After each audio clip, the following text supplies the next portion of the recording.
We're standing by for the former president to speak in Miami, Florida. We're doing the pre-show. Inflation will be a key talking point for Trump tonight. Of course, it's one of the big things we're all talking about and we're all worried about, especially people with fixed income.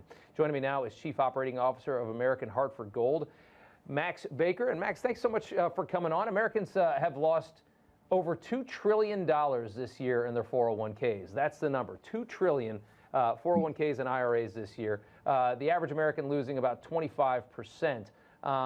What's your opinion of the status of this economy, and what does 2023 look like to you guys?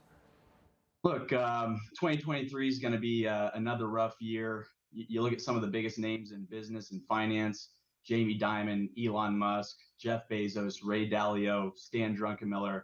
They're all warning Americans to prepare for a recessionary environment. And these are the guys that see the direction things are headed before anyone. So unfortunately, a recession hasn't been priced into the markets. So certainly more downside for 2023. You expect it's interesting to see how I've never really understood how the stock market, ingests bad news a lot of the times, bad economic news, and goes up.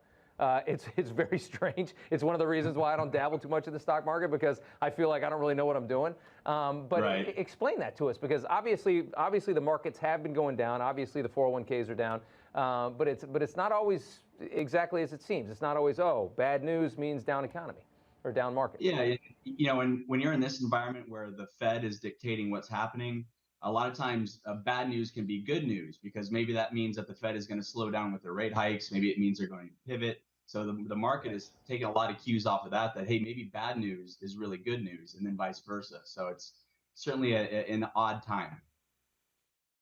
What would if we do see this big red wave, Senate and House both turn back to Republican power, what do you think that means for the markets? What does that mean for the financial stability in this country? Is it good? Is it help? What does it do? It'd certainly be better than a blue wave. A red wave is typically very bullish for equities. That being said, inflation and Fed policy will continue to dominate the direction of the market in 2023. So inflation and the Fed are going to be the storyline through 2023. But a red wave would be more bullish than certainly anything blue.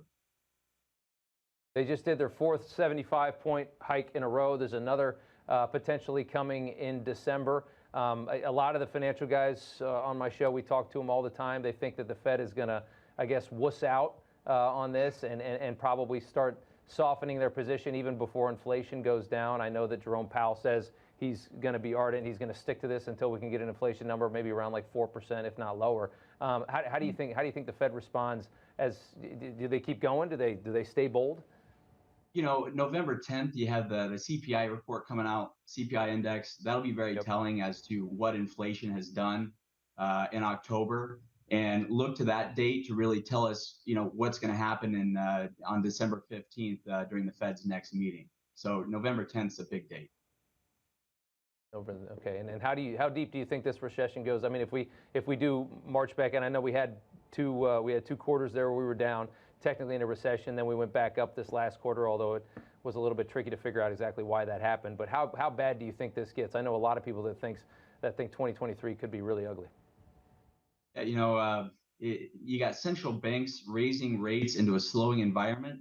Debt's at an all-time high. Servicing that debt is getting more expensive. That's a recipe for something to break. So for us to not head into some kind of real bad crisis, we're gonna have to hope that everything goes perfectly. Yeah. All right, Max Baecker, thank you so much. Good to see you from American Hartford Gold. Thank you, sir.